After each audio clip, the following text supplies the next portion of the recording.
नमस्कार। भारत जोड़ो यात्रा के पहले दिन दोपहर को हम यहाँ कन्याकुमारी और नागरकोइल के बीच दोपहर को विश्राम के लिए रुके हैं। ये एक सरकारी स्कूल है, जैसा कि आप देख सकते हैं। जैसे इस देश में तमाम सरकारी स्कूल होते हैं, सेकेंडरी स्कूल है, आज बंद है। यहाँ पे भारत जोड़ो यात्रा रुकी, यहाँ पे दोपहर का खाना हुआ, और ये जो बरामदा आप देख रहे हैं, यहाँ पे हमने अपना गमछा बना बिछा के दोपहर का विश्राम किया, थोड़ी सी नींद की थी। और नींद बहुत जरूरी थी, इसलिए कि सुबह 13 किलोमीटर चले। वैसे जब प्रोग्राम बनाया था दिन में 25 किलोमीटर चलने का, मैंने कहा था कि ना, एक यात्रा में भैया 18-20 किलोमीटर कर लो, उससे ज्यादा करोगे तो चल नहीं पाएगा। लेकिन मुझे लगता है आज सुबह ऊपर वाला भी मेहरबान था। आकाश में बादल थे, इतनी अच्छी ठंडी हवा चल रही थी कि कब 13 किलोमीटर हो गए पता नहीं लगा। सुबह 7:10, 7:15 कोई यात्रा चल दी पैदल, और 3 घंटे में, पैदल चलते हुए 3 सवा 3 घंटे में हम सब लोग 13 किलोमीटर पूरा कर लिए। अब उसका असर क्या हुआ शाम को पता लगेगा, पिंडलियों पे क्या असर हुआ। फिलहाल ठीक लग रहा है। खाना खाया है, एक कप चाय भी पी ली है। और यहाँ इस विश्राम का एक हमने उपयोग किया, और उपयोग ये किया कि हम जन आंदोलन के लोग जो साथ में चल रहे थे, हमने कहा कि जहां पे भी दोपहर को हम रुकेंगे, उस इलाके के जन आंदोलन अपनी समस्याएं, अपने मुद्दे लेके आएंगे, ताकि ये यात्रा में सचमुच जमीन से जुड़े हुए मुद्दे सामने आ सके। आज 3 जिलों के जन आंदोलनों के प्रतिनिधि यहाँ पे आए। कन्याकुमारी, जिस जिले में हम हैं, और पड़ोस के 2 जिले, तिरुनेलवेली और तूतुकुड़ी, इन 3 जिलों से लोग आए। ये कोस्ट के नजदीक के इलाके हैं। और इन 3 जिलों के जो 6 मुद्दे आए, उससे कुछ समझ आया कि देखिए इस इलाके में हो क्या रहा। जो सबसे बड़ा मुद्दा लेके लोग आए वो है कि कन्याकुमारी में एक इंटरनेशनल कंटेनर पोर्ट बनाया जा रहा है, जिसका प्रस्ताव बन चुका है। और उससे कोई 67 गांव प्रभावित होंगे। 67 गांव के जो मछुआरे हैं वो प्रभावित होंगे। मछुआरों का प्रतिनिधिमंडल आया, उसने बताया कि किस तरह से इस पोर्ट के बारे में झूठी रिपोर्ट बनाई गई है। इस पोर्ट को जिस तरीके से किया जा रहा है वो हर किस्म के कानून के खिलाफ है। लेकिन अभी भी प्रस्ताव जारी है, पोर्ट बना नहीं है, फाइनल क्लियरेंस नहीं मिला है।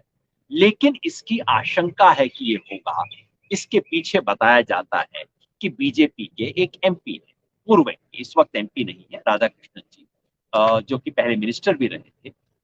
उनकी कोई कंपनी है, उनके द्वारा समर्थित कंपनी होगी। और आशंका ये है कि ये पोर्ट दरअसल पड़ोस में, यानी कि तिरुवनंतपुरम में, एक जो पोर्ट अडानी बना रहे, इस देश में बंदरगाह और अडानी का नाम जुड़ गया। तो आशंका लोगों की ये है कि ये जो कंटेनर पोर्ट है और विजिंगम वाला जो पोर्ट बन रहा है तिरुवनंतपुरम में, उन दोनों में डायरेक्ट रिलेशनशिप है। यानी कि यहाँ से वहां चीजें बनाई जाएंगी, दोनों एक साथ चलेंगे। मतलब ऐसा संदेह है, प्रमाण मेरे को नहीं दिखाई दिया, ऐसा संदेह है कि इसके पीछे अडानी जी का हाथ है। बड़ी कंपनियों की बात चली है। तो दूसरा मामला है स्टेरलाइट का। आपको याद है तूतुकुड़ी नामक जगह में, अभी तमिलनाडु में, कुछ साल पहले पुलिस फायरिंग, क्योंकि वहां एक प्लांट के खिलाफ लोग प्रोटेस्ट कर रहे थे। उस प्लांट से जहरीली गैस निकलती थी, लोग उसके विरुद्ध थे, कह रहे थे कि इससे हमारे सेहत पे असर पड़ रहा है। वहां गोली चली थी एआईएडीएमके के जमाने में, और 15 लोग मारे गए। वहां से एक प्रतिनिधिमंडल आया और उसने कहा कि वैसे प्लांट अभी खुला नहीं है, लेकिन बार बार कभी हाई कोर्ट का ऑर्डर आता है, कभी सुप्रीम कोर्ट उसको वेकेट कर देता है, और केंद्र सरकार से दबाव आ रहा है कि बस स्टरलाइट को खोलो। अब इस कंपनी को बंद करके, फैक्ट्री को बंद नहीं करके रख सकते। कौन है इसके पीछे? वेदांता, एक बड़ी मल्टीनेशनल कंपनी। नाम हिंदुस्तानी है, आपका सोच मत लेना कि सिर्फ हिंदुस्तानी कंपनी है। वेदांता कंपनी का खेल है इसके पीछे। इसी से जुड़ा हुआ तीसरा मामला, थर्मल प्लांट बन रहा है। ये उडनपुड़ी करके एक जगह है तूतुकुड़ी जिले के अंदर, वहां एक थर्मल पावर प्लांट बन रहा है। थर्मल पावर प्लांट कौन बना रहा है? तमिलनाडु की सरकारी कंपनी बना रही है। अब आप कहेंगे सरकारी कंपनी बना रही है, क्या दिक्कत है? दो दिक्कत है। एक तो ये कि यहाँ बिजली बनाने की कॉस्ट इतनी ज्यादा है, 8 रुपए से ज्यादा, जबकि सोलर एनर्जी की कॉस्ट अब सिर्फ 3 रुपए रह गई है। भैया सोलर क्यों ना करें, ये चीजें क्यों करें। खेल क्या है, खेल ये है कि विदेशों से कोयला इंपोर्ट किया जाएगा और कोयले को एक जेटी के जरिए सीधा वहां पे थर्मल प्लांट में भेजा जाएगा। कोयला कौन इंपोर्ट करेगा, कोयले की जेटी कौन बनाएगा, हम दो, हमारे दो, अडानी। सब तरफ कहीं ना कहीं नाम। हमारे साथियों ने पूरे वेस्टर्न घाट के इस इलाके में जो स्टोन क्वायरिंग हो रही है, इलीगल स्टोन माइनिंग जो होती है, उसके बारे में बताया। सब तरफ हो रही है, हमारे नजदीक मेवात के इलाके में भी खुल के होता है कि कॉन्ट्रैक्टर छोटे से इलाके की माइनिंग का लाइसेंस ले लेता है, फिर उससे 10 गुना 100 गुना बड़े इलाके के अंदर लाइसेंस बोरिंग करता है और पहाड़ कट रहे हैं। हमारे साथियों ने वायदा किया है कि कल हम जहाँ वॉक करेंगे, जहां से यात्रा निकलेगी, वहां साथ में हम कटे हुए पहाड़ देख सकते हैं, पहाड़ों का क्या हुआ। ये जो वेस्टर्न घाट एरिया है जो यहाँ तक आ रहा है, ये दुनिया का पर्यावरण की दृष्टि से सबसे महत्वपूर्ण इलाकों में से है, इस दुनिया में माना गया है। उसको नुकसान हो रहा है, बायोडायवर्सिटी खत्म हो रही है, लोगों के जनजीवन पे असर पड़ रहा है। इसके अलावा वहाँ सेलम चेन्नई के बीच में हाईवे का मुद्दा आया। मैं इस मुद्दे से बहुत परिचित था, क्योंकि इस मुद्दे का समर्थन करने जब गया था मैं, तो तमिलनाडु पुलिस ने मुझे गिरफ्तार कर लिया था। एक दिन में 3 बार मुझे गिरफ्तार किया गया था इसका समर्थन करने की वजह से। अब आप कहेंगे हाई लेन में बुराई क्या है साहब, 8 लेन हाईवे बन रहा है। बुराई ये है कि 4 हाईवे सेलम और चेन्नई को जोड़ने वाले ऑलरेडी है। 3 नेशनल हाईवे है, एक स्टेट हाईवे ऑलरेडी है। तो भाई 5वां बनाने की क्या जरूरत है।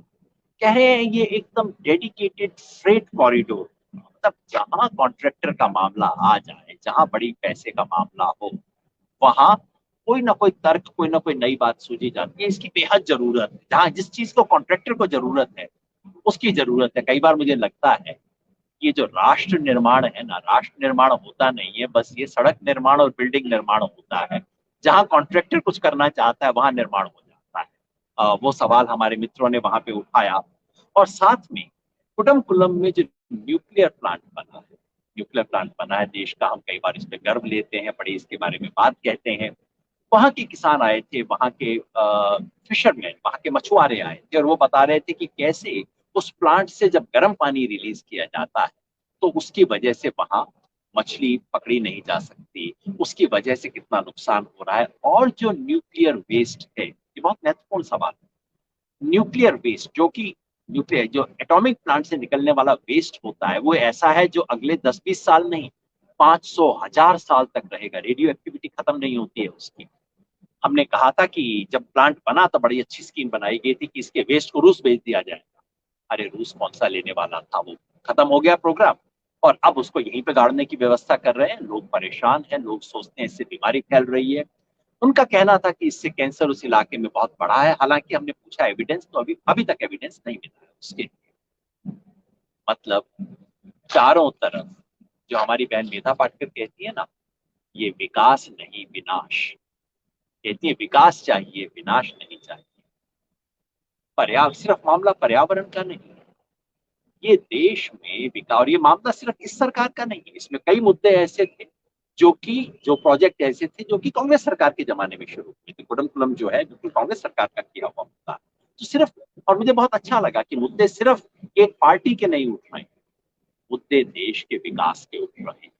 ये देश क्या है, हम कहते हैं ना, कौन बनाता है हिंदुस्तान, भारत का मजदूर किसान। वो मजदूर किसान, मछुआरा, दलित, आदिवासी, उसकी जिंदगी पे क्या असर पड़ रहा है, वो सब मुद्दे आज रखे गए। राहुल गांधी बैठे, जैसे मैं बैठा हूँ नीचे बैठे, और लोगों ने सामने वाले बेंच पे थोड़ा ऊपर बैठ के उनको सारी बातें सुनाई। मुझे अच्छा लगा, उन्होंने सारी बातें सुनी, उसका सारा अपना जो रिप्रेजेंटेशन था उनका लिया। और जैसे लोकतंत्र में होना चाहिए, एक नेता और जनता के बीच में बिल्कुल खुला ओपन संवाद हुआ।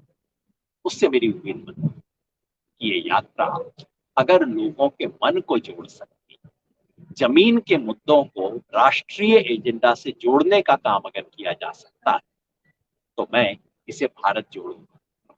भारत जोड़ने का काम सिर्फ संसद, लोकसभा, किसी बड़ी बड़ी इमारतों में नहीं होता। भारत जोड़ने का काम तमिलनाडु के एक छोटे से गांव के एक छोटे से सरकारी स्कूल में नीचे बेंच पे, इस तरह से पटरी पे सीढ़ियों के ऊपर बैठ के हो सकता है। ये बात आज मैंने सीखी। पहला दिन था, पहले दिन का एक सुंदर सफर कि बिखरते हुए पर्यावरण को समेटने का एक माध्यम बन सकती है ये भारत जोड़ो यात्रा। पहले दिन की पहली रिपोर्ट कोशिश करूंगा हर दिन जो कुछ हो रहा है उसके बारे में मैं या मेरे कोई साथी आपके पास रिपोर्ट